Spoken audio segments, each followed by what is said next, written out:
O envio de cartas é um dos meios de comunicação mais antigo de que se tem notícia, né? E dizem que até os egípcios ali já usavam cartas, então hoje vamos falar de cartas, sim. Hoje eu trago um dos livros mais impactantes que eu li até agora, em 2022. Gente, que livro, que livro.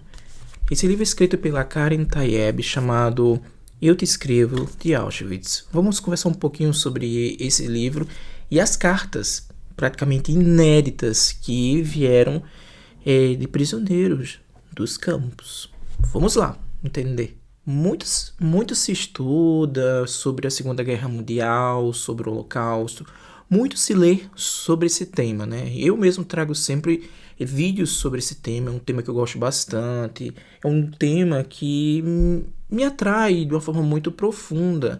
É literatura de testemunho sobre esse período, então é algo que eu sempre trago aqui. Vocês aí que já me conhecem, que sempre assistem meu canal, sabe que sempre tem vídeos sobre esse tema. Aqui inclusive tem playlists sobre literatura de testemunho e diversas dicas, né, sobre livros desse período, né, desse tema. E hoje eu vou trazer para vocês aqui Eu Te Escrevo, de Auschwitz, escrito pela Karen Tayeb. A Karen Tayeb, ela é chefe do departamento de arquivos do Memorial Shoah, né, que é o Memorial do Holocausto, o Museu do Holocausto em Paris. Então ela é uma historiadora, estuda muito profundo esses temas e ela descobriu essas cartas, né? Essas cartas foram descobertas há muito tempo. E era algo para mim inédito. Eu desconhecia essa história das cartas. Vocês lembram aqui que eu fiz um vídeo sobre as costureiras também? E as costureiras de Auschwitz também é um tema bem interessante. Também eu desconhecia essa história das costureiras. E aqui eu trago para vocês novamente uma história que para mim é inédita, né? Essas cartas, e vocês sabem que cartas além de ser um meio de comunicação mais antigo, usado, também é algo muito íntimo, né? Você entrega ali muita coisa, tem sua caligrafia, enfim, né? E era um dos meios de propaganda dos alemães, né? Naquela época ali, dos alemães nazistas, que inventaram vários tipos de propaganda. E assim, não se sabe ao certo, né, que o porquê dessas cartas de uma hora para outra vem trazendo notícias de pessoas dos campos, né? Aqui, se eu não estou enganado, é de entre 1900, até eu anotei aqui o período das cartas, né? As cartas vão de 1942 até o verão de 1944. Cerca de 5.000 cartas foram trocadas entre a Alemanha e a França, permitindo a 3.000 correspondentes identificados manter uma ligação, embora frágil, com o seu país de origem. Nesse período, os alemães ali fizeram uma espécie de programa cartas, né, chamado Brief Action. E esse programa era simplesmente para entregar cartas às pessoas ali, familiares, para dar notícias. Não se sabe, há inúmeras especulações a respeito desse programa, né, dessa operação, porque está muito ainda, podemos dizer, obscuro. A gente não sabe, não tem tanta informação a respeito desse programa de cartas. Alguns dizem que essas cartas, sim, eram um meio de propaganda deles, para que a Europa e o mundo entendesse que ali não era algo muito ruim, né, esse trabalho nos campos, e que essas pessoas estavam vivas, e as especulações que estavam rolando ali na Europa e outros países de outros continentes que estava acontecendo coisas muito ruins, né, nesses campos. Mas eles queriam apaziguar, né, essas notícias ruins, né? Então eles queriam apaziguar de que forma? Propaganda, que era o meio forte deles. E eles fizeram o quê? Eles mandaram, né, os prisioneiros escreverem cartas. A priori, as cartas eram feitas de todo jeito, papéis, enfim. Depois eles meio que padronizaram, né? Fizeram uma espécie de cartão postal e que todos recebiam o mesmo cartão postal. E aí meio que o pessoal de fora do campo já começou a desconfiar, né? Claro, porque era uma coisa bem padronizada. Até a própria Karen Tayeb aqui fala um pouco disso, dessa padronização que depois veio em forma de cartão postal para as famílias. Essa história é bem interessante porque aqui vai mostrar diversos prisioneiros que mandaram cartas.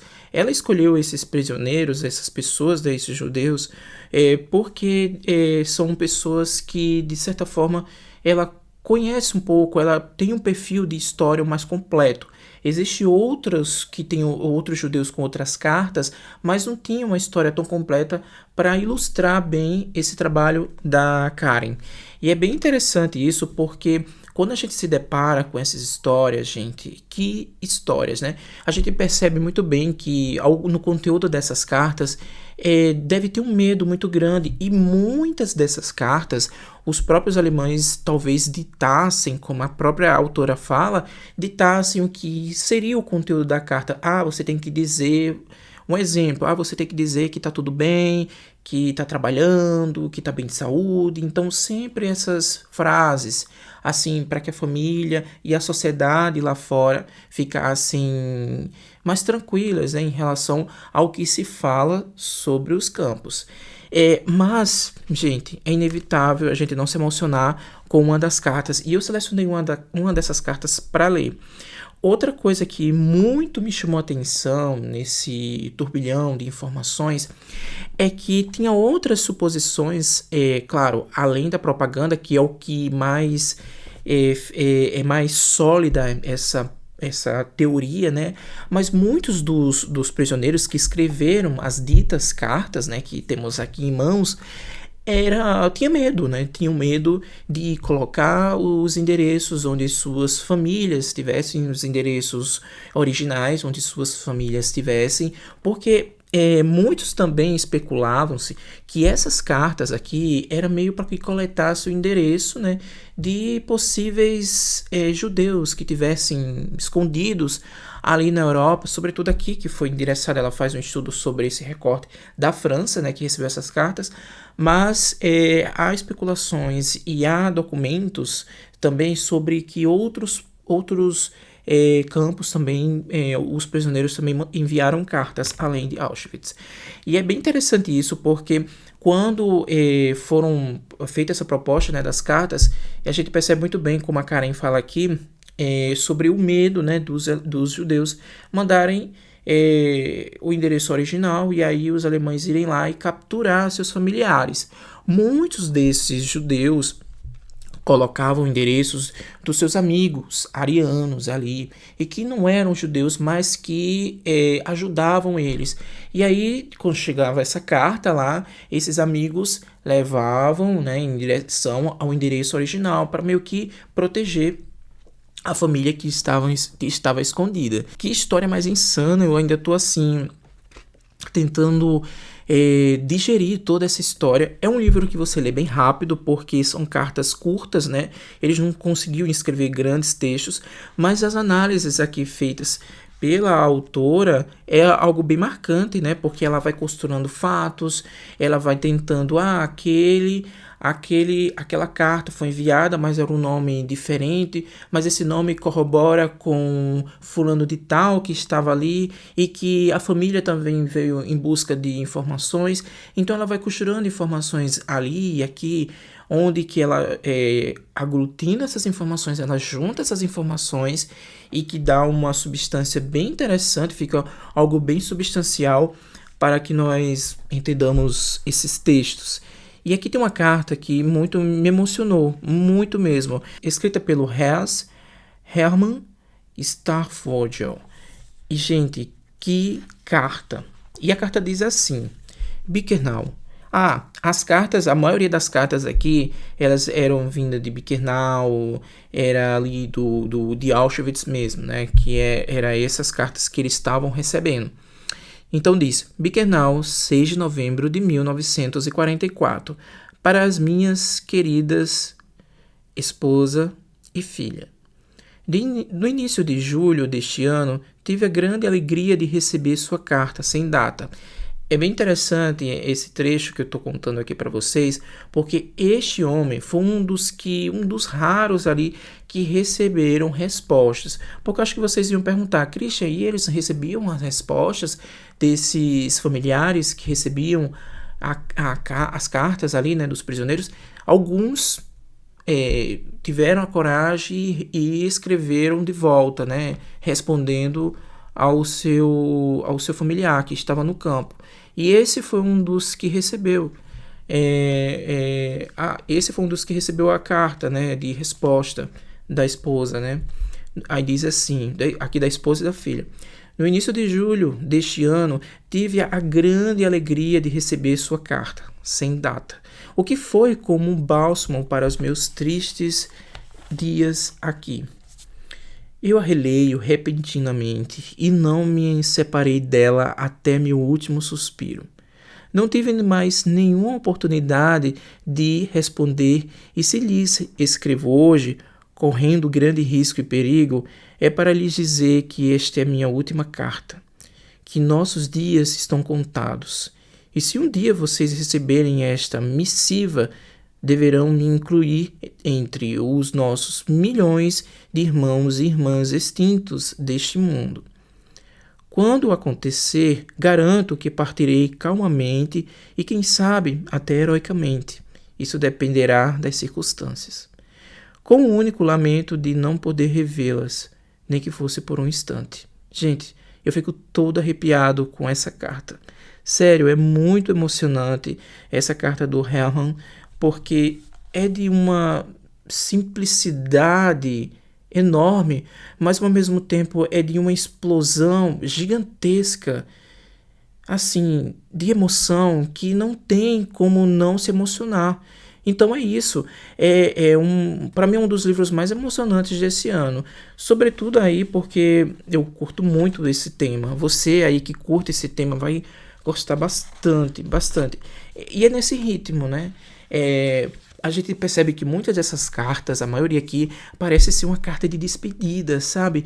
E eu pensei, no caso, por exemplo, do Herman, que ele se prende a qualquer coisa ali que traga um alento, né, em suas emoções. O caso aqui da resposta que ele teve da família. E outra coisa, o que eles puderem aqui, né, a gente percebe muito bem o que eles podem, melhor dizendo, o que eles podem fazer para se despedir, porque eles não sabem o que será do dia do amanhã, né? O caso aqui do exemplo do Herman, ele já se despede, porque ele não sabe como será o dia de amanhã. Ele vê, inclusive ele trabalha aqui no Soldier Commando, que é uma espécie, ele trabalha ali nos fornos, né? E ele já supõe que vai embora, porque os antecessores dele, né, ou as pessoas que passaram, foram também, não restou nenhum. Então, poucas pessoas sobreviveram que trabalhavam ali, e ele já supõe isso. É uma triste história, e que essa história, a gente sabe que não acabou bem, né? O Herman aqui se foi, enfim, mas deixou essa carta. E aí tem essa carta, ela recebe, a família recebe uma carta dele, enfim, tem esse encontro, né, de informações ali. A Karen tenta também juntar essas informações. Gente, é um livro incrível, super robusto, inclusive aqui atrás tem notas, fontes, ela buscou muito isso, muito mesmo, essas informações de forma muito profundas. Então, eu super recomendo esse livro. Inclusive, tem cupom, e o cupom é válido até o fim deste mês. O cupom de 20% lá no site da Amazon. Aqui debaixo eu vou deixar o link, também vou deixar o cupom. O cupom é o CRIS20. Então, não deixem de adquirir esse livro lá no site da Amazon. Aqui embaixo tem o link. Gente, que livro interessante, tá? O cupom é válido até o fim deste mês. É isso, eu espero que vocês tenham gostado. Se gostou, dá aquele like. Se não está inscrito no canal, se inscreva. Uma última informação, só que eu lembrei agora. O livro, além de ter notas, tem muitas observações aqui atrás, como a bibliografia, é bem robusto, mas também tem várias fotos, né? Tem também facsímiles, né, as cartas aqui, ó. Então é muito interessante e é um documento muito precioso para você aí que gosta desse tema, um prato cheio. É isso. Espero que vocês tenham gostado. Até mais. Um cheiro. Tchau.